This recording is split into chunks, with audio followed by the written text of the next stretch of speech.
Баршаңызға қайырлы күн. Бүгін сіздерге осындай корндок дайындайтын боламын.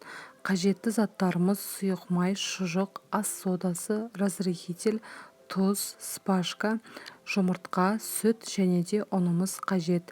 Ең алдымен ыдысымызға сүтімізді құйып, ас содасын, разрыхитель, тұзымызды, жұмыртқамызды жарып, барлығын жақсылап венчикпен араластырып аламыз.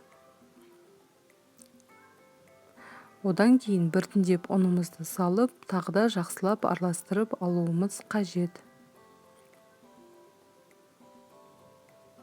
Қалған ұнымыздың барлығын салып, толықтай араластырып аламыз.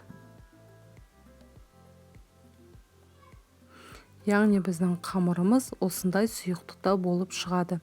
Енді бөлек терең ыдысымызға барлық қамырымызды құйып аламыз.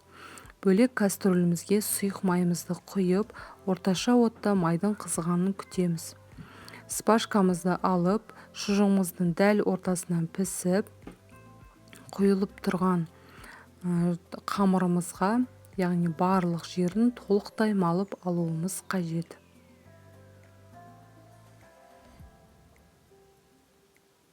Артық қамырын осылай сорғытып аламыз.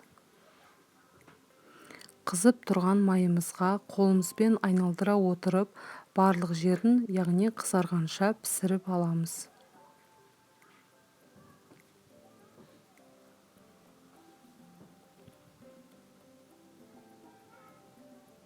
Майынан сорғытып, бөлек ыдысымызға алып аламыз.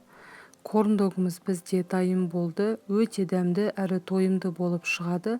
Міндетті түрде жасап көріңіздер, барлықтарыңызға ас болсын.